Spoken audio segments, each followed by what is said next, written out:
Hello, we are back for a brand new year, and where better to start than the next instalment of our Walt Disney animated movie marathon. So it's Lady and the Tramp on today's episode of that song from that movie.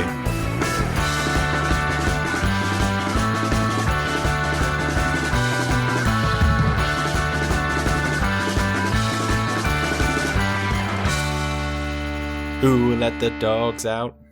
Who? Thank you for joining that song from that movie, the journey through the very best and worst of movie songs. I am your incontinence from the mouth host, Dietrich. And as always, we're joined by He's Not a Lady, Not Yet a Tramp, Alex. Wow. Can't say anything more about that. I'll let your singing do the job for me. I think what you can say, Alex, is that you promised to do an episode about Crossroads. Well, I mean, I'm surprised we've not done that already. Yeah, you know what? I am surprised. It's very much an Alex thing. It's very much an Alex thing. Thank you. Well, now I've got to do it. I feel like I've seen Crossroads. My sister definitely had it on VHS. I don't know if I've seen it, or if I'm just thinking of the S Club 7 movie.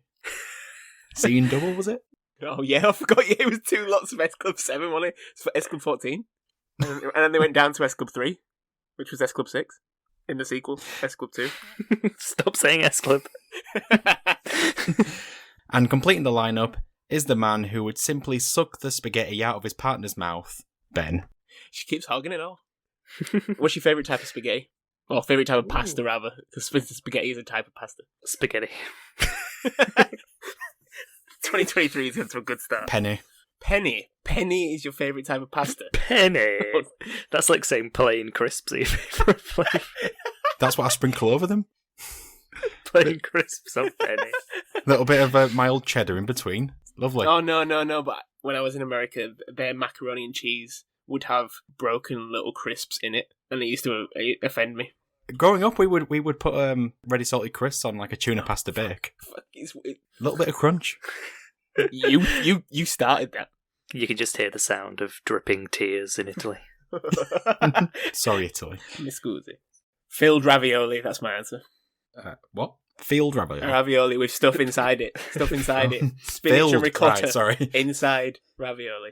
As opposed to what? Empty ravioli. Well, I don't know. Isn't that just like a lasagna sheet? Well, I suppose empty ravioli is just the pasta. It's just the pasta sheet square, yeah. Oh my gosh.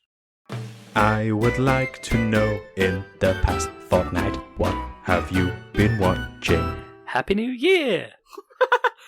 So what have you guys been watching? It's been a while since we recorded, so you better pick the choice cuts, or we're going to be here all day. I think I've watched one film.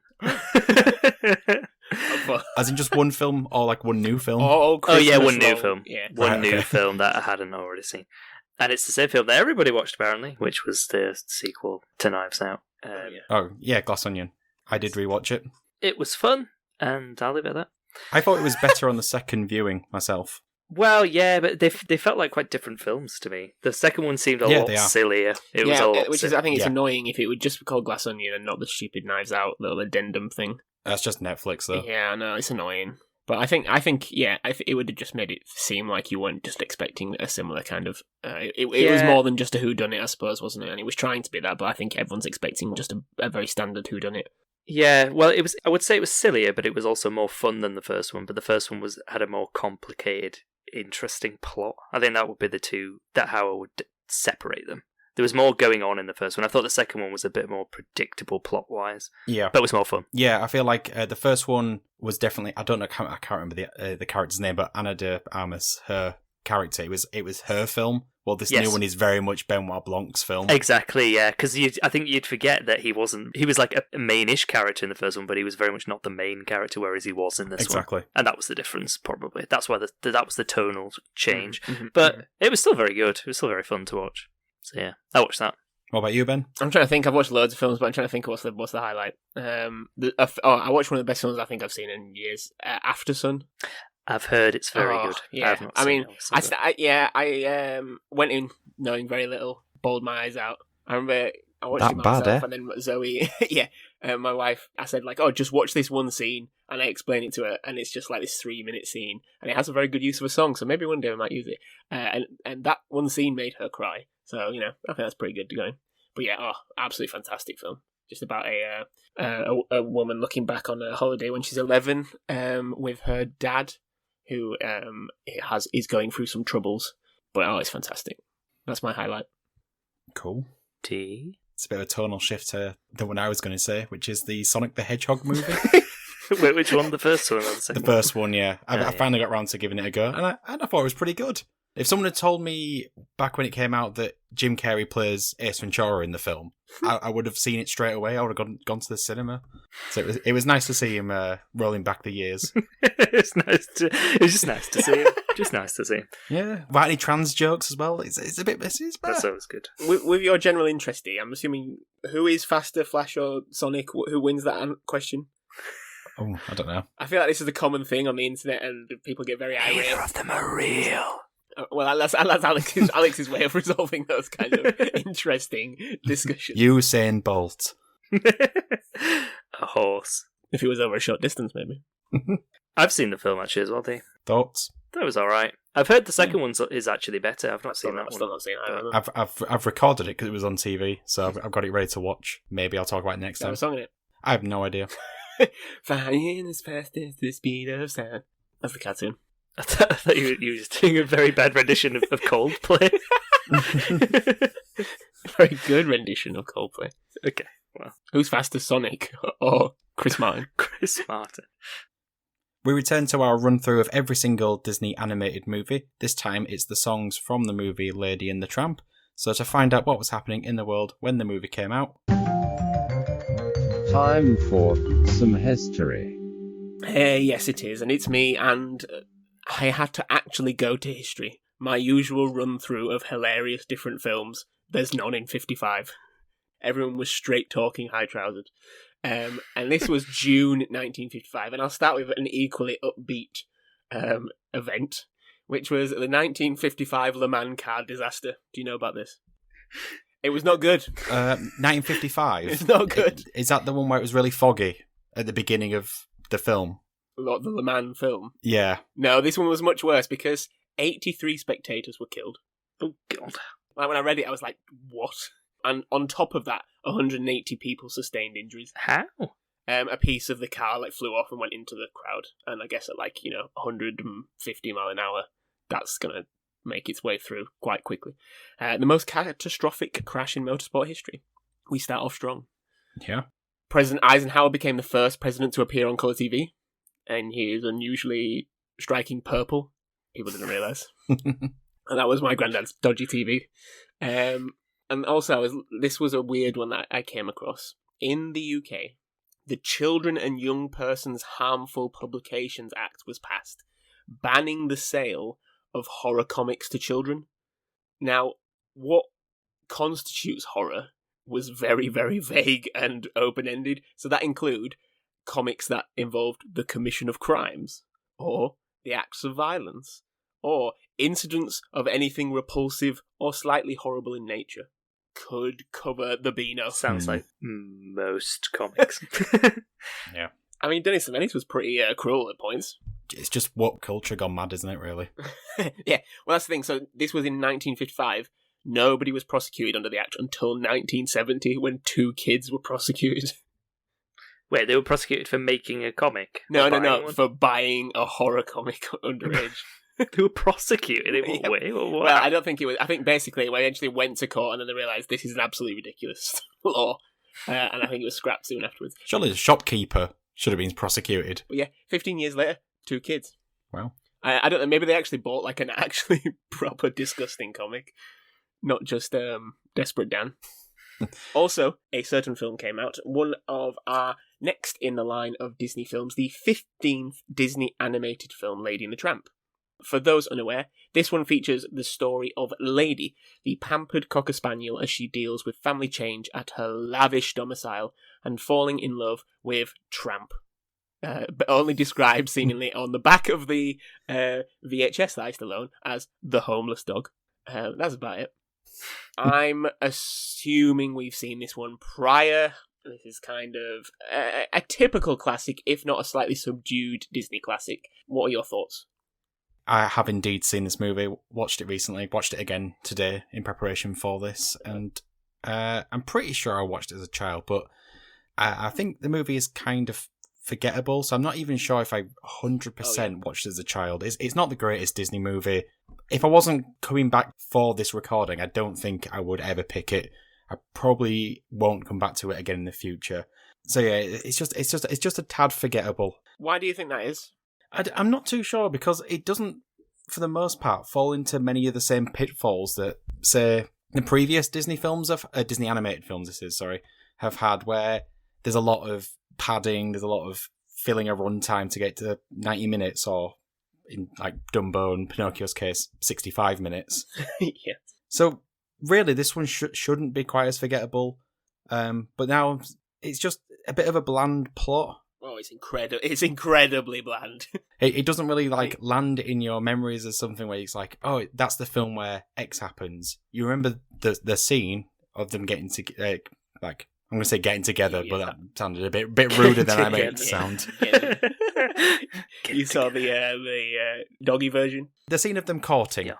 The nuzzling of meatballs. Yeah, spaghetti doggy style. But yeah, outside of that, there's not much to actually cling on to, so it's one that you just don't remember. I think what this movie has over the previous ones is I think this is the real first step up in the animation abilities. Yep. Especially compared to the previous one, Peter Pan, it's a massive step up. Like, there's a bit near I think it's like 20 minutes in, where Jock is explaining about the arrival of the baby, the wee Ben. And he's sort of explaining how it's going to affect Lady, but like the way it transitions from the different like thoughts and memories, it's such a step up, and I think that's the only thing that separates this from similar ones around that time. Okay. Yeah, apart from that, that's the only thing that sets it apart. It's that sort of like the Disney element of it, of the way it looks, sets it apart. But the actual film is quite forgettable. Well, I think it's more, apart from that one scene, is more or less incredibly forgettable. What do you think, Al? Yeah, I mean, broadly in agreement. I think we'll obviously come on to the songs, which I think in some way do set it apart from earlier films as well, but we'll touch on that. It's one of those films where everyone knows it as a classic, but they know it as a classic because of, as we've mentioned, those two scenes. Well, for me, it's two scenes. There's a scene with the Siamese cats, which obviously everyone remembers for reasons. For reasons. And then there's the scene with the spaghetti meatball, and everyone knows those. They're kind of iconic. Or certainly the latter scene is iconic anyway. But that's it, really. To me, the characters, aside from Lady and Tramp, for this film, the secondary dog characters blend together with the secondary dog characters in 101 Dalmatians and the majority of the characters in Aristocrats, because I cannot pinpoint what the plots are of certainly the Aristocrats and this, and how they're different. And then obviously 101 Dalmatians has a lot of Dalmatians, so that separates it a little bit. But there's like the character of like the Colonel, I think, and I think there's like a Scotty dog in that as well. And they all kind of just like blend together, and they're kind of around the same time as well. I think those two are a little bit. I think this is the first of those three films.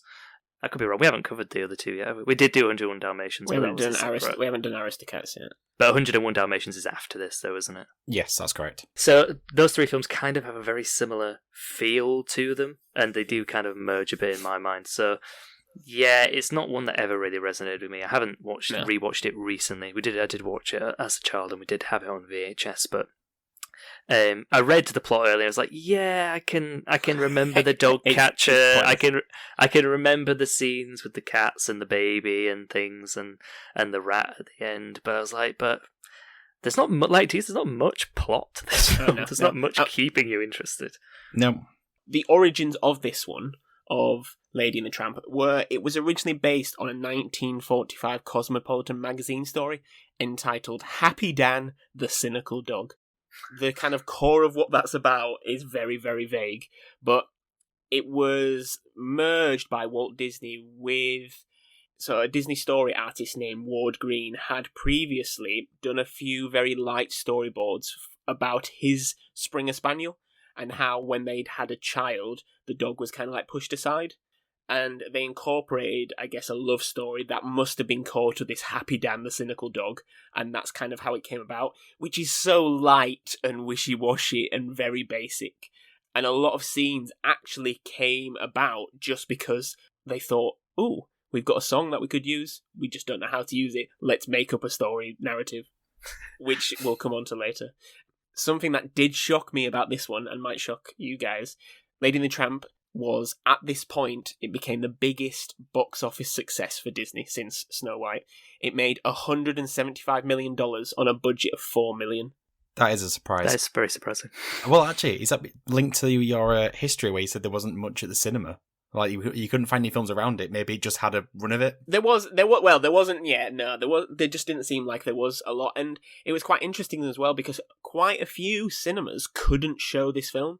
So this was the first Disney film to use the CinemaScope method. So basically, it was the first Disney film to be shot in widescreen. I did notice that when I put it on earlier. That was it was full screen. Yeah, it had the black bars, but it was like even narrower than like your average film. Yeah, and it's weird. So CinemaScope had come out in '53 as a technique. It was supposed to be designed so that it could still be used on existing equipment, but that wasn't quite right for a lot of, I guess, aging cinemas. It was fine for the sort of big cineplexes in the big cities, but what it meant, though, was animators had to work a lot harder to fill space, because apparently when they first started with Lady and the Tramp, they said it was quite vacuous. There was a lot of, like, if you just had Lady and the Tramp, it felt like there was just a lot of empty space behind, if the characters weren't in the foreground. And a lot of the reason they made these just random dog characters was to fill space. Right. So I think it was just like they just didn't like the very emptiness in the background, so they just threw in some characters just to, I guess, feel like there was more going on, which is interesting because actually I really love the backgrounds, and we'll go on to talk about one in particular, but one of the earlier shots when we get onto the music. I saw the poster for this when I was doing a bit of research, and it was like Walt Disney's happiest film of all time or something, or his most happy film. And I was like, what a weird way to sell the film. It's just, I don't think of it as any like more upbeat than, some of his earlier stuff anyway. I know we've discussed there's darker tones to some of them. It's probably that side of it, isn't it? Because there's literally nothing dark. Like they add in a random rat character. There's no light and shade. There's no main villain. Like the rat is supposed to be the main villain, but even then, it's just like it's kind of used as a way of how can we accept Tramp into the family. He fights a rat. He fights a rat, and even then, it's not very clear. It's just like, and then everyone's a happy family, and they've got all this litter of puppies. Do we know what came first, Lady and the Tramp the film, or the song "That's Why the Lady Is a Tramp"? I think it's "That's Why the Lady Is a Tramp." And is that why this film is called this?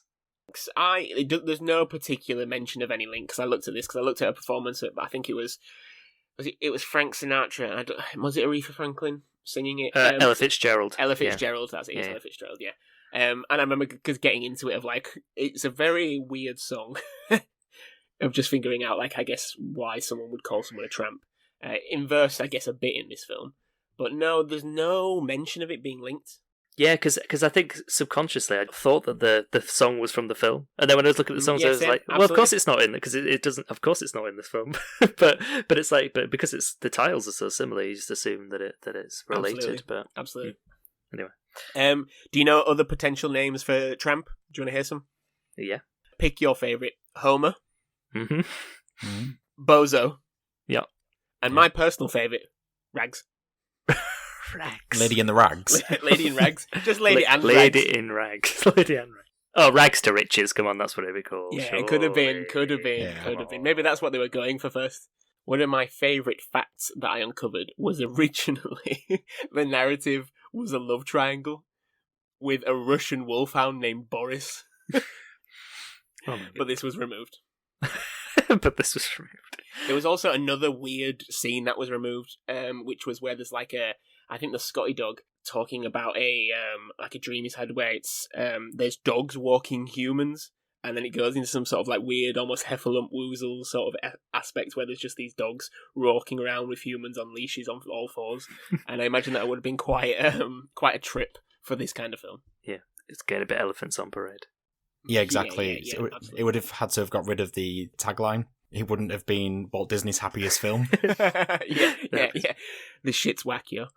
So, Peggy Lee voiced 4 characters in the film, and she is known for writing almost all the songs for the films. The only one she didn't write was the ones we're not covering, because they're so tiny and insignificant. But Peggy Lee was quite a well-known name prior to this. You might have heard of her. She was kind of a bona fide star. She lent her voice to a lot of things and a lot of radio at the time. She was referred to as the Queen of Pop Music in 1972. A bit bold. And a random fact that I uncovered, which I think is a pretty good one, Peggy Lee is cited as the inspiration for the Margarita cocktail. Tell me more. Well, because Peggy would be short for Margaret, presumably. Yeah, well, apparently, exactly. So apparently, she asked a barman in Galveston, Texas, to make a drink inspired by a recent trip to Mexico, and he replaced a few. I forget what drink it was at the time.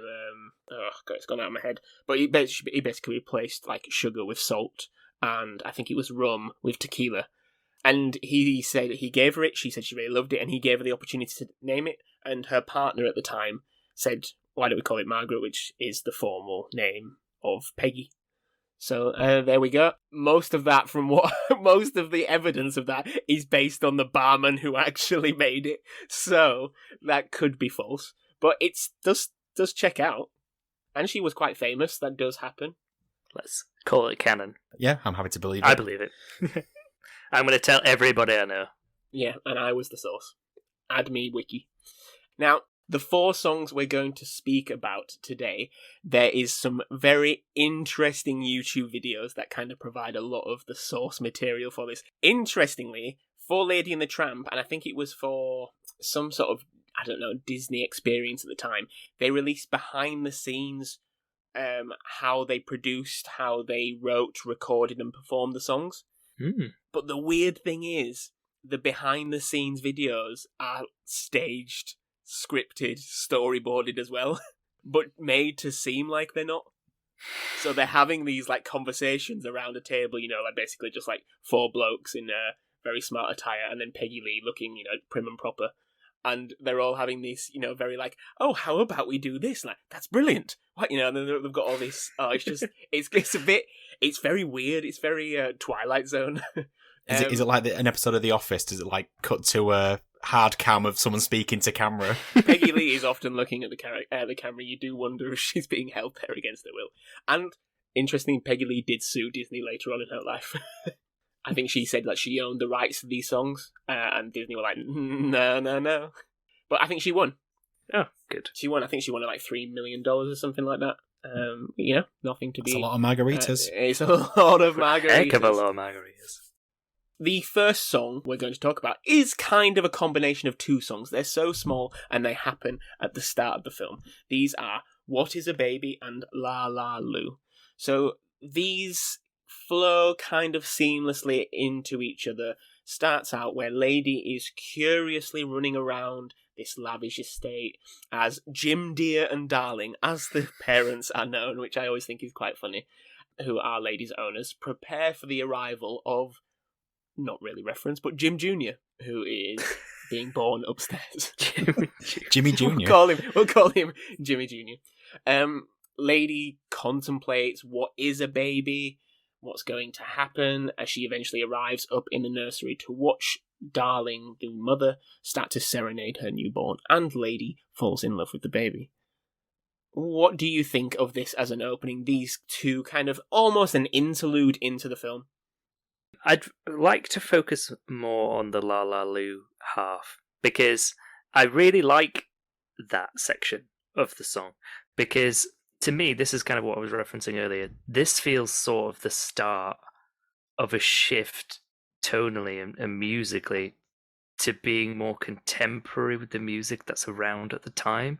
I feel like with the earlier films, what you have is much more of this kind of like choral music hall type of sound, which is probably more prevalent on like Broadway in like the 20s and 30s kind of. Yes. And often it's like it's like it's multiple voices laid over the top of each other. They're all sort of singing in harmony. This is just one distinct voice, and it's almost, I don't know, it's almost kind of bringing Disney in line with sort of the music that was starting to happen at that time. It feels a little bit like it's a 60s song, like something like, I don't know, like Dusty Springfield or something, or like it's kind of more that vibe, and I liked that because it feels like they are trying to be more consistent and contemporary with what's happening at the time. rather than sort of just sticking strongly to this sort of more like musical based kind of sound. So I kind of liked this, and it did feel quite soothing and lullaby-esque to listen to and relaxing. And she's got a very, is it Peggy Lee that does the vocals as well? It is, yes. Yeah. Yes. And she's got a very nice voice. She does. So yeah, I liked this part. The first part is more of a kind of what was the name of the first part of the song again? Went about what is a baby? Was much more spoken word, wasn't it? It was. It's like deaf poetry. It is, yeah. It's like a pontificating with a slight tune to it, isn't it? It's hardly even a song. Yes. It didn't have any a couple of chimes and between each echoey line. I just don't think we would be talking about it at all. Mm-hmm. Yeah, it's like a soliloquy, isn't it? It's like inside the mind of the dog of a poach, yeah. But with La La Lu, sometimes these movies, and I don't just mean the ones we've covered, I mean going forward as well, they just toss up these little tiny songs that, as Alex said, they feel like a lullaby. They're quite warm. I could listen to this one all the time. No, wait, that's a lie. I could try listen to it all the time. I could try listen to it all day, but I would definitely fail because I would fall asleep. I'd get too cozy, like in a blanket or something, and fall asleep. I'm hoping you have a note on this, Ben, because when I was listening to it in the film, the end chime of the notes sparked something in my brain that made me go, "This was in an advert recently or something." Oh, so well, if there is, there's no reference to it, dear. You may be the first. Okay.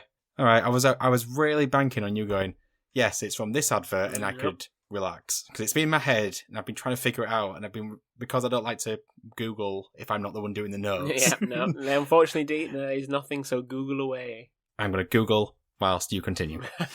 No, I think the only thing I do like it. The version in the film, I think.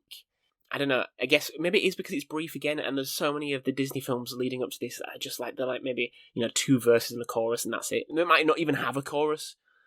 In this, it kind of almost just got a refrain, and it's not just a la la lu. It's not a chorus, but there's a version on Peggy Lee's YouTube channel that she, I guess, is performed more in with like a studio tuning.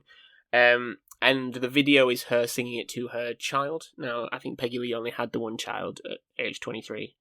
And it's it's got loads of pictures of her and her daughter, and it just plays so beautifully. I think it's kind of pulled out a little bit longer,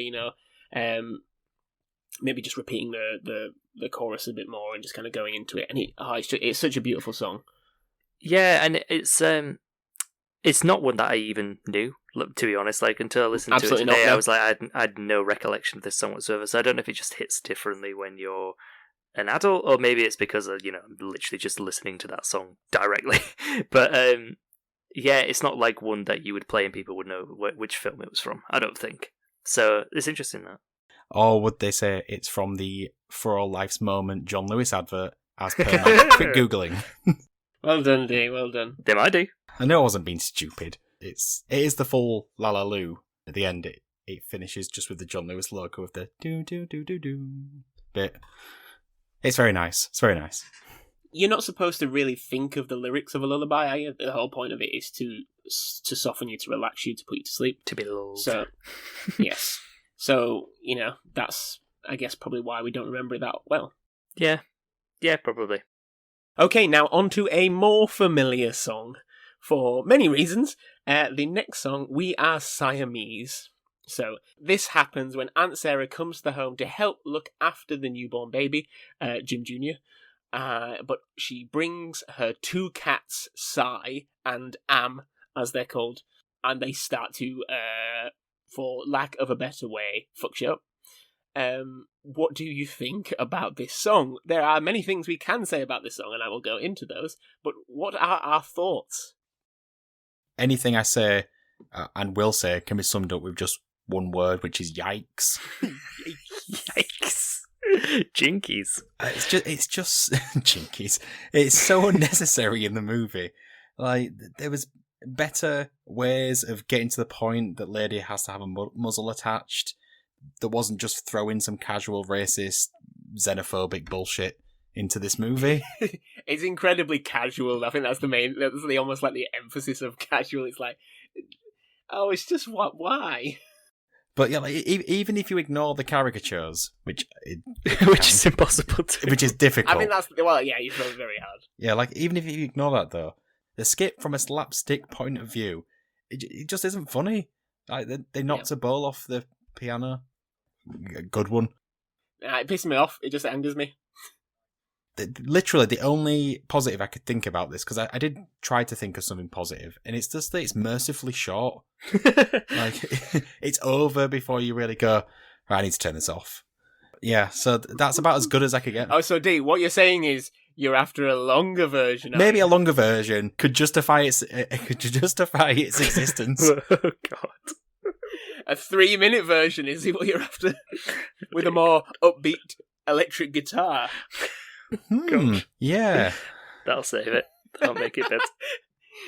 A bit more duff. Not just one duff though. I need double the duff. No, up the duff. Double duff. Well, I'll get onto that reference soon. Dangling that like a little thing in front of a cat. Alex, go on. Yeah, I mean, I don't know what more you want me to say. It's problematic with a gigantic. He wants you to say that you like it. With a gigantic bee. Yeah, I don't know. I actually can't think of much positive to say about it, to be honest. You managed to probably say the only positive thing you could say. It's just a bit uncomfortable to look at, isn't it? Just all over the place. And just like so obviously racist. Yeah. And that's you can't really say anything more than that. I mean, it just simply is, and deserves the risk warning that comes at the beginning of the film. Oh, is it there on? I believe it's there on this one. Yeah, it was there when I clicked it today. You get like a 15-second you can't skip warning.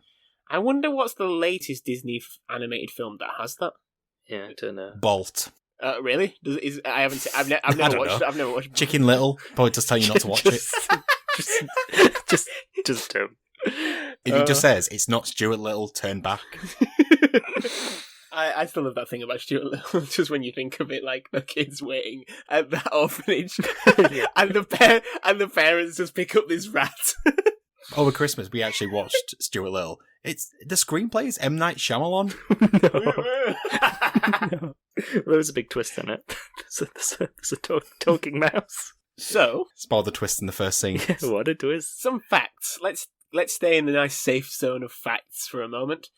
Both cats are voiced by Peggy Lee, using double up technique and layering vocals, which I think was becoming quite popular in a lot of Disney films at the time. In this scripted behind the scenes videos that I've been mentioning, it's quite funny how they talk about this film. So they say that they wanted the cats not to be heavies.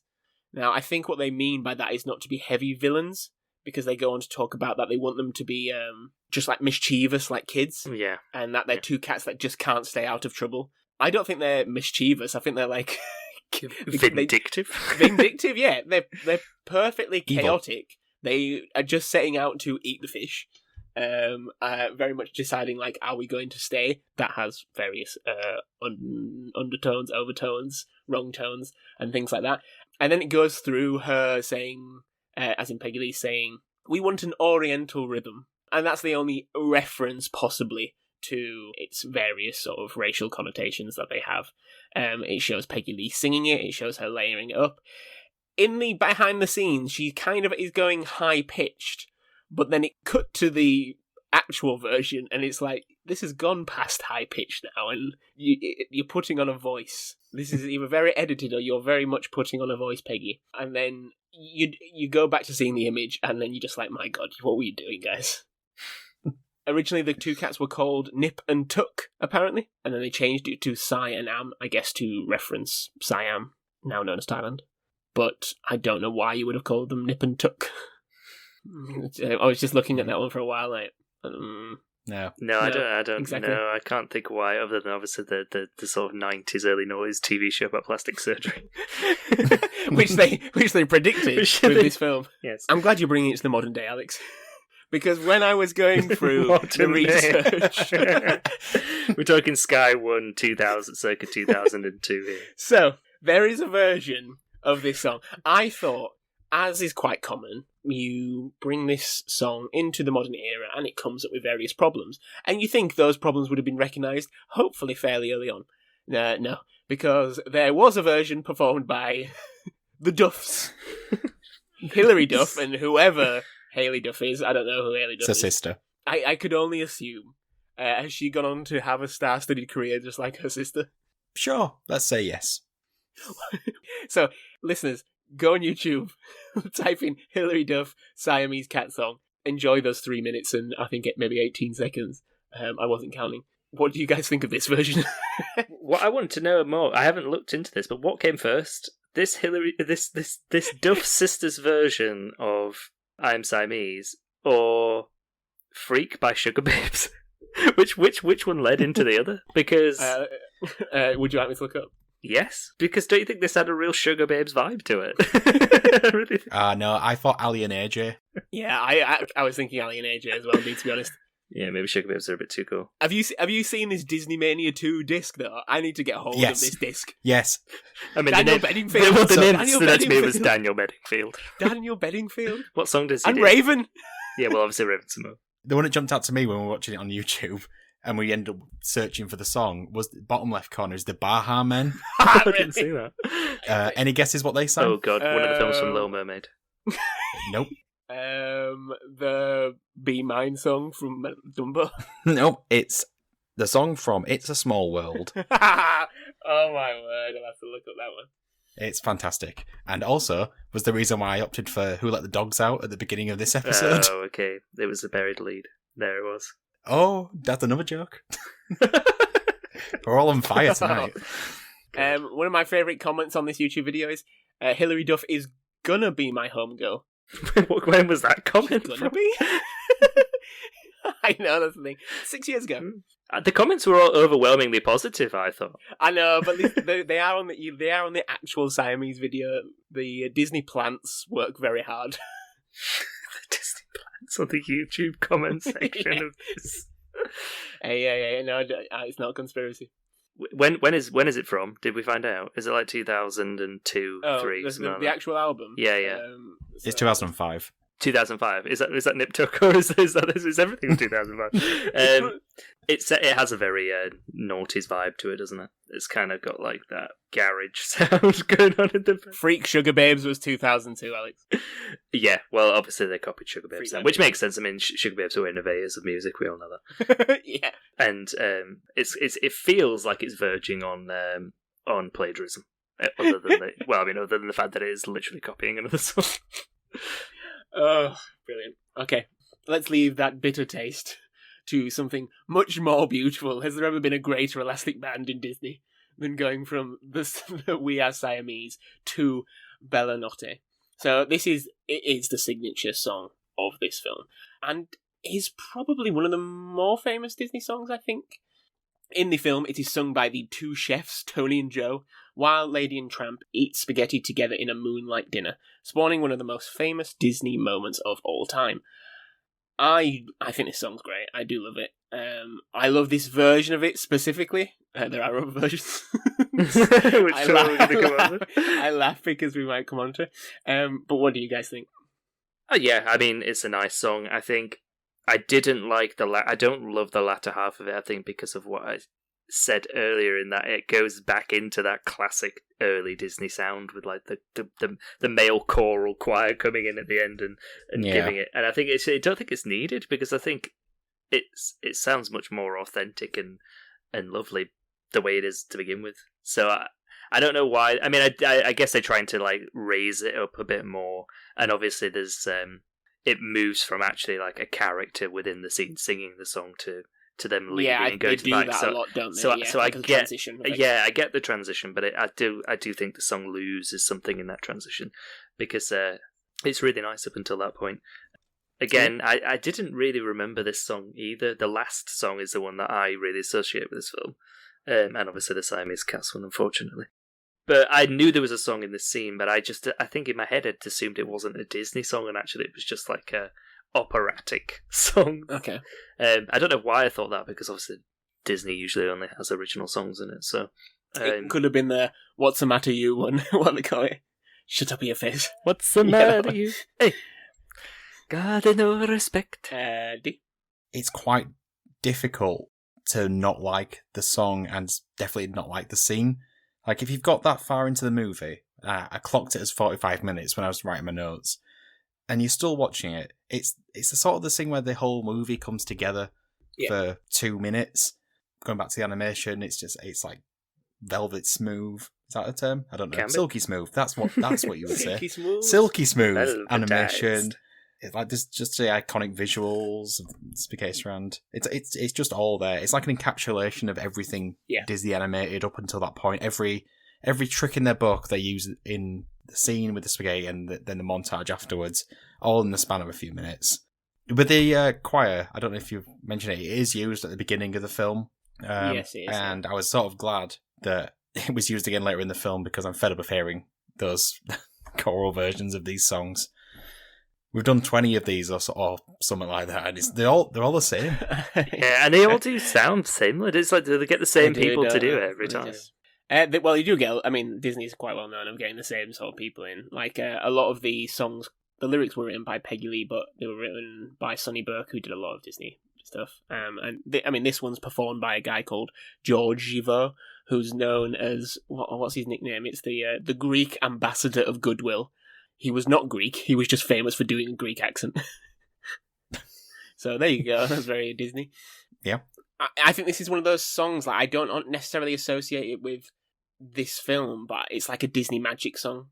A bit like what's the Jiminy Cricket? You know when he leads into When You Wish Upon a Star. Yeah, almost like it kind of it transcends the film, not necessarily because it's better, but because I think it conjures that sort of like wistful Disney magic.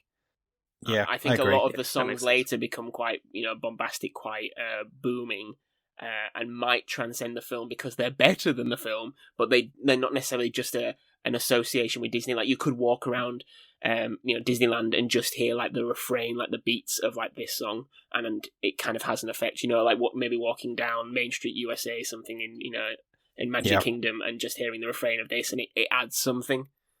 And I think that's why it's incredible. And at least Disneyland Paris, I think Florida's one as well, there is a Bella Noche restaurant. Although, for the longest time, my brain just went, oh, Belle as in Belle from Beauty and the Beast, and just stopped there. My brain went to Bella Italia, but... It's a good point that you make, though, about it sort of transcending the film a little bit, Ben, but I think... Like, when we talk about the later films, I think the songs become much more character-specific and plot-driven, because they usually are sung by the characters within the film for a purpose to serve the story, which, in the earlier films, you do have some songs like that, but very much you have that song that plays over the top that is kind of just more thematic rather than it is specific to the narrative. So I think that's maybe why this song and songs like the Jeremy Cricket one have that larger sense of feeling. Yeah. I that's probably because modern day, I guess the sales of a song has become more of a bigger thing as well. And I guess if you can tie that to someone like an Elsa, then you'll be raking in the books. Originally, Walt Disney wanted the kiss left out of the film. He didn't want the dogs kissing. It's probably one of the top 10 most famous Disney moments. It's fine with racism, it's fine with xenophobia, but bestiality is where he draws the line. Well, it's not even bestiality for the two dogs. It is in the version that you've seen.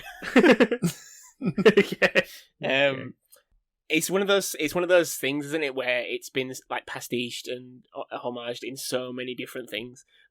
There must be a scene in The Simpsons. Oh yeah, there is. Santa's little helper. They start fighting over the spaghetti strand. Oh yeah. My favourite one is Mabel and Waddles in Gravity Falls.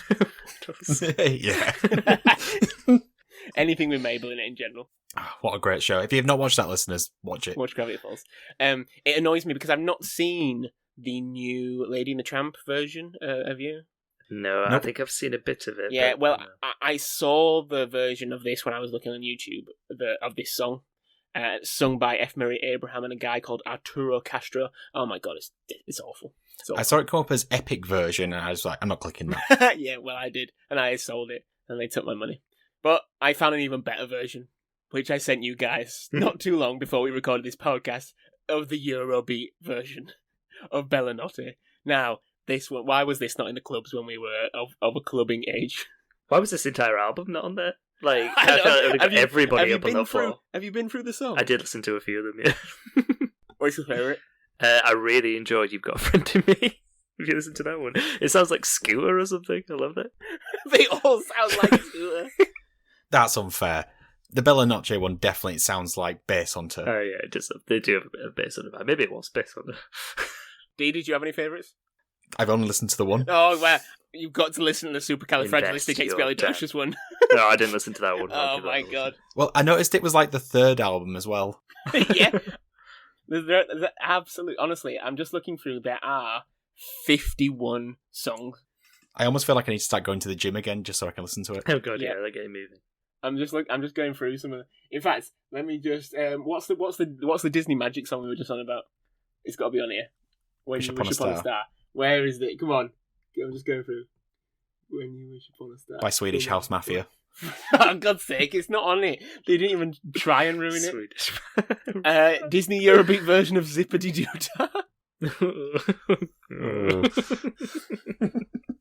Anything else you want to say about Bella Notte? It's great. It's just great. It's just great. It's just great. Alex, anything? No, nothing else. But is it great, Alex? Great. We'll move on to the last song that we're going to talk about, and that is He's a Tramp. Again, this time sung by Peggy Lee. This one was the song I was referencing earlier, in which they said it was a late addition to the film, and so they just decided to create an entire scene in which it was incorporated. So apparently, originally, she was not going to the pound, and they guess they got her there so they can introduce some various other dogs. And then Peg, an old flame of Tramp. In my notes, I originally wrote an old flame of Trump. Was that some sort of Freudian slip? I don't know. Peg, obviously named after Peggy Lee, and has this sequence where she's kind of singing around while the various other pound dogs chime in as they reminisce about their time with Tramp. What do you guys think of this one? So, I did not remember this song whatsoever. Really? I did. This was... I remember these three songs. But with its sort of jazzy, bluesy vibe, my main thought when hearing the song was, Alex is going to love this. Yeah. Oh, yeah. And I guess we now know that he does like it. I mean, it's got a cool vibe, I guess. But it's so short that it doesn't leave a lasting impression, like I guess a lot of the film. But what's interesting is what you've just said, Ben, is exactly what my next note is, which it feels like it was just added in right at the end when they decided we need another song in here. According to the very staged behind-the-scenes video. So, yeah, I'm really good at this whole music thing now. You're doing very well. You saying it was added in late makes a lot of sense, because it does feel like, and it also feels like it's like, ooh, we need a song with the word tramp in it. Mm-hmm. And then they did it. But I do think it is cool, as Dean correctly pointed out. I do like it. This dog has a lot of swagger, by the way. I mean, the way she walks around that room.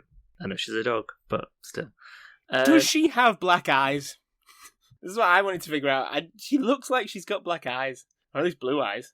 Don't know, because she's got that sort of swept-over fringe. I've just posted a video, guys, in the WhatsApp, and there's a bit, I forgot to send it earlier, there's a bit from like 1 minute 20 on that I want to talk about. So basically, in the behind-the-scenes video for this song, it shows a live performance of it.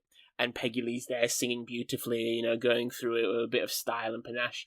And it has 4 blokes who are singing the dog version live.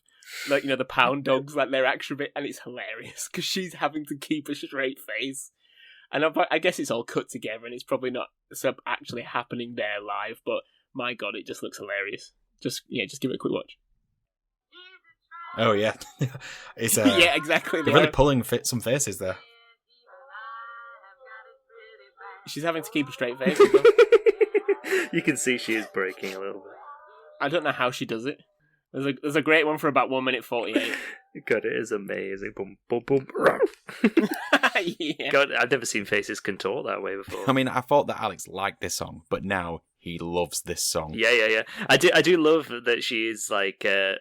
she is definitely in the middle of breaking a little bit. You see her, like, the smile curling up, but it's not a smile of I'm enjoying singing this song. It's like, I can't believe I'm having to look at these men do these faces and make these noises.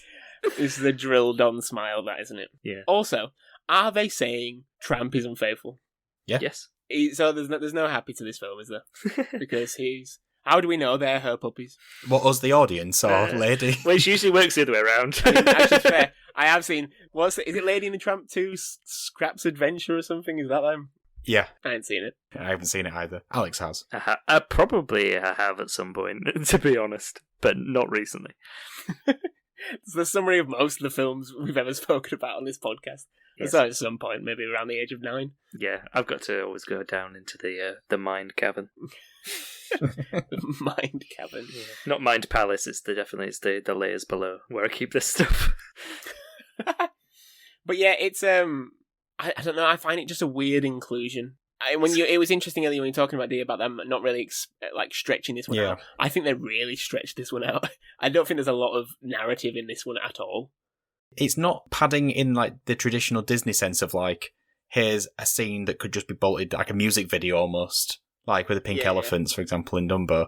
It's all stuff that sort of serves to give a general plot, but it doesn't actually sort of. It's none of it's needed for the plot. Like, no, there's no weight. There's no weight. Yeah, exactly. There's no weight behind. He's a Tramp is a perfect example. Like, you don't need this here.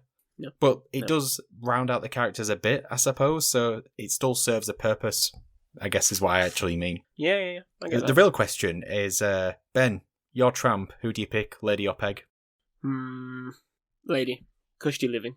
Alex? With that voice, it's got to be Peg. I'm sorry. Sign me up for Peg. Not making jokes. 2023, we start off right. Yeah. No pegging jokes, Steve. We start off above the belt. No pegging jokes. Yeah, basically that was. I mean, we knew the deal was. No, we knew the toilet. He's getting pegged. Right, let's move on. Top 5. So it's me doing the top 5 this time, and it was a very quick attempt to put top 5 together. So I initially googled top 5 tramps. It came up with something in New Zealand that I didn't understand. So I then Googled top 5 ladies, realising that it's probably a bit of a risky Google. Yep. So I want to know, because it was the first result, who are the top 5 international women's teams on FIFA's rankings? Yeah, well, I mean, USA will be one. Number 1, yep. England will be 2 after winning the Euros, right? England are not 2, but they are on the list. They're 4th. 4th. Canada? Nope. Germany? Germany is 2nd. Denmark? Nope. Close. Dutch? Norway? No. Sweden? Sweden are 3rd, yeah. How many have we got left? So just 1. 5th place. France? It is France. Oh, yeah, it's France, because they've got those 2 attackers who are very good, aren't they? What names? We smashed it. Absolutely smashed it. Well done, guys. If we ever do Scamp's Adventure, I'll figure out a top 5 tramps. Top 5 tramps. I'm trying to think, who was the most famous, homeless person in films? The Hobo King from the Muppets movie. The Hobo The Hobo King from John Wick. No idea. Somebody get this man a gun. A character called the Hobo King in John Wick as well. Is what, Lawrence Fishburne in it? I don't know. Dustin Hoffman from Midnight Cowboy. Is he homeless? They were kind of homeless, weren't they? I suppose they lived in a squat. Fagin? Well, Fagin similarly has a place where he lives. Anyway, we'll save that for the next time we do Lady and the Tramp. Okay, so now it's time to decide what is the best song from Lady and the Tramp. We already kind of know what Alex is going to pick. So Alex, you want to go first? I actually think it's, I don't know. Do we know what I'm going to pick? What was I going to pick? He's a Tramp. No, I was actually going to pick La La Lu because it was the one that actually I felt the most connection to when I listened to it. I just really liked it. And I thought it was surprising because I didn't remember it. Whereas the other 3 songs I did have a vague memory of. The last song was the one that I associated with this film, which I do like, and has a very cool vibe. But I felt surprised by by La La Lu, so I'll say that. Fair enough. Especially the longer version that is on Peggy Lee's YouTube channel. And what about you, Ben? I think it's Bella Notte. You know, Disney does conjure up a lot of nostalgic memories, as in aside from the films, just of going to the places and kind of that familial element of it, of thinking back to my childhood. And I think songs like Bella Notte kind of conjure that more so than a lot. making me think of a time and a place and just that magic as opposed to a scene or a film. Mm-hmm. So yeah, Bella Notte for me. Fair enough. I think I am sort of split. It's almost like a head and heart sort of dilemma here. My head says Bella Notte is the better song, but I think my heart wants La La Lu. And if I had to push myself, I think you have to go with your heart. In all life decisions, that's not just this. Go with your heart over your head. La La Lu wins. Right, so that brings an end to another episode of That Song from That Movie. Let us know which song is your favourite on Twitter. Alex, what is our Twitter handle? It's TSFTmpod. Give that a follow, like a certain Diane Warren has followed. I can't believe it. It's finally happened, listeners. We now have the ability to DM her. It's a massive urge not to waste that opportunity. We need to. Our next episode needs to be a Diane Warren episode. There must be one we haven't covered. Yeah. I know. Wait, did she do Coyote Ugly? Have we discussed this before? Yeah, we've done Coyote Ugly though. Did we? No, we've not done Coyote Ugly. All right, that's what we're doing. We're doing Coyote Ugly.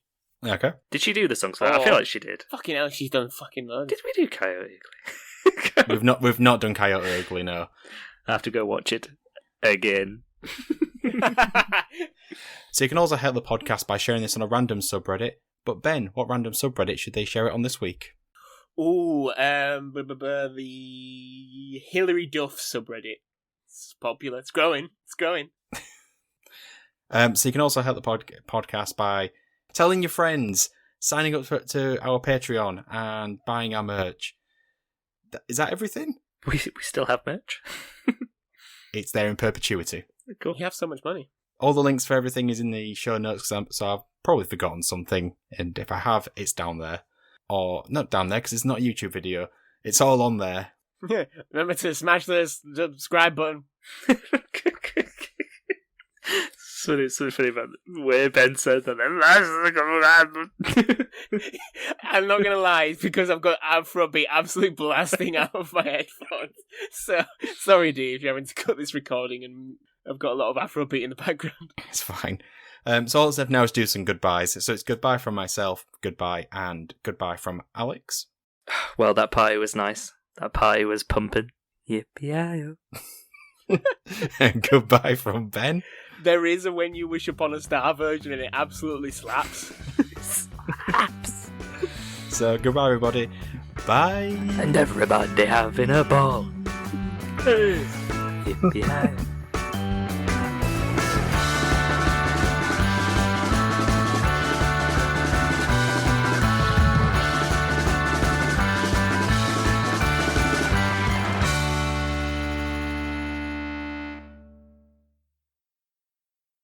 To any girls calling them canine. I'm just reading the lyrics. This is the first time I think I've read the lyrics to this song.